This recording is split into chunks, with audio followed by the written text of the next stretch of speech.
नमस्ते आदाब, मैं anchor Divya Kamble CBN news 18 में आपका स्वागत करती हूँ। भुसड बाजारपेठ पोलीस स्टेशन येथे 569/22 हा गुन्हा दाखल होता।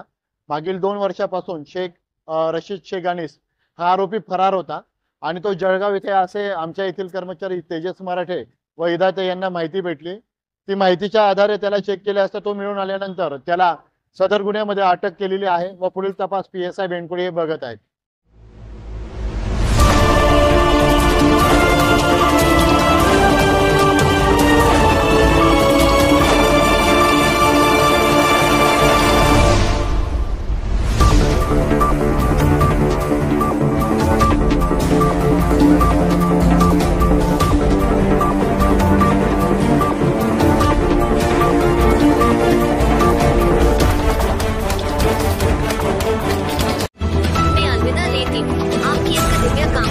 देखते रहिए CBN। Press the bell icon on the YouTube and never miss another खबरों में सच्चाई से आपके पास, क्योंकि हम सच दिखाते हैं।